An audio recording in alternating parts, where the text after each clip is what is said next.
This week, Donald Trump asked the Supreme Court of the United States to intervene in what he apparently considers a 5-alarm national emergency, the construction of his White House ballroom. With a war raging overseas and Americans cutting back on groceries and gas, the president rushed his lawyers to the highest court in the land to protect a gilded party room. And in doing so, he may have accidentally exposed the whole charade, because the very filing meant to prove this is about national security instead revealed something else entirely, even more gold. This is the story of a president so obsessed with coating his world in 24-karat gold that his own vanity just undercut him in front of the Supreme Court. Let's get into it. Today, Donald Trump made clear what he cares about most.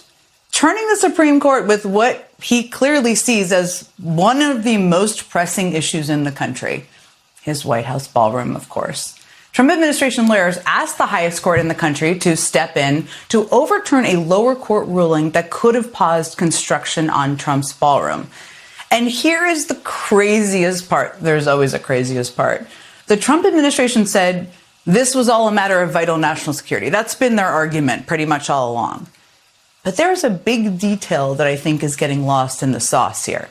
Trump's ballroom project is actually two projects.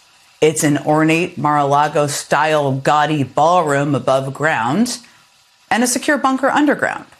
And so far, courts have only tried to block the construction of the above-ground portion, not the bunker. As far as the courts are concerned, if Trump wants a bunker, the man can have a bunker. It's the ornate party room that the courts are taking issue with. Because, I mean, come on. Is that really a national security issue? Is that really why the Trump administration went to the Supreme Court today? I think we all know the answer to that one. In fact, I think the Trump administration may have shown a bit too much of their hand today. Because today, as part of their filing before the Supreme Court, the Trump administration included new renderings of none other than Trump's ballroom. Renderings that were notably filled with lots of what else? And look at the pictures on your screen, everyone. Gold. Including some gold that appears to have been added to the project since the last time we got a glimpse of Trump's plans. Specifically, gigantic golden seals on the building's exterior. Gold seals that were notably not part of the original plan Trump's White House submitted when trying to get the project approved.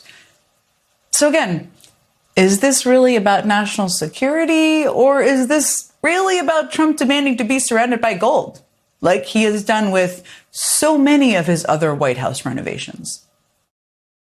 You see the new and improved Oval Office. We handle it with great love. And 24-karat gold. I love the gold on the ceiling. Thank you. It's pretty nice.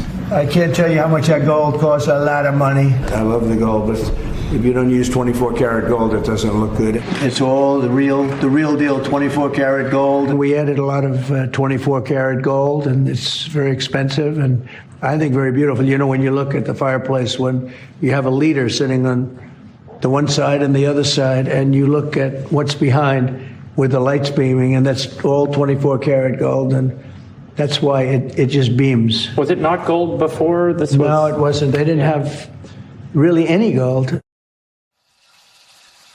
Yeah, fact check true. I mean, having worked in the White House for two presidents, I can confirm there really was not a whole lot of real gold there. There's never been much of a need for a whole lot of real gold. There still isn't. And there certainly is no national security reason that everything in the White House has to be coated in gold. And I don't just mean gold paint. I mean real gold. Trump has been incredibly clear that gold paint is not good enough for him. You've never been able to match gold with gold paint. That's why it's gold. You can't imitate gold, real gold. There's no paint that imitates gold. So these aren't like from Home Depot or something? No, this is not Home Depot stuff. You can't imitate gold. See, I'm a gold person. It's all real stuff. He's a gold person, everyone. It's all real stuff. Trump can't have it any other way. And now Trump is going to the Supreme Court and demanding that they let him keep building his ballroom. A ballroom which the Washington Post reports the project's contractor estimates will cost $600 million, with half of the cost coming from taxpayer dollars. And while American taxpayer dollars are paying for, well, I guess all of Trump's gold, Today, the U.S. Census Bureau released numbers showing that Americans cut their spending last month as higher food and energy costs ate into the already strapped budgets of lower income families. And guess what one of the main expenses Americans cut last month was? You probably know it already: buying gas. Trump wants American taxpayers to buy him more gold decor, while huge swaths of the country can't afford to buy gas. And the thing is, he doesn't really seem to care. For you to pay a tiny little bit more for your gasoline, just remember, you're doing it so that a very evil country cannot have a country. Really, it's the number one state sponsor of terror in the world. We don't want to have them have a nuclear weapon. So remember that when you have to pay a little bit more, you're at $4. It's okay. I mean, it's I'll never apologize. Trump's message to the American people is that they can suffer. That's a sacrifice that he is willing to make. But he, on the other hand, needs gold. Lots of it. And you should pay for it. So let's break down exactly how Donald Trump humiliated himself here, because the details are almost too perfect. For months, the administration has been fighting in court to keep building Trump's ballroom on the site of the East Wing, which he demolished last year. Every time a judge has tried to slow it down, his lawyers reach for the same magic words: national security. This week, after an appeals court ruled that he needs Congress's approval before he can keep building, Trump filed an emergency appeal to the Supreme Court, arguing once again that this is all about protecting the president. Here's the detail that blows the whole thing apart. Trump's ballroom isn't one project, it's two. There's a hardened underground bunker, a genuine security facility with deep excavations and shelters, and the ornate above-ground party ballroom sitting on top of it. And here's what the White House really doesn't want you to notice: the courts never blocked the bunker, not once. Every ruling has explicitly allowed the underground security work to keep going. The only thing the judges paused is the gaudy party room. So when Trump stands up and screams national security, he isn't talking about the bunker. That was never in question. He's talking about the ballroom. The security argument is a costume, and it's draped over a vanity project. And then Trump did something so on brand, it's almost hard to believe. As part of his Supreme Court filing, the one insisting this is a somber matter of life and death, his lawyers submitted brand new renderings of the ballroom. And what did those renderings reveal? More gold.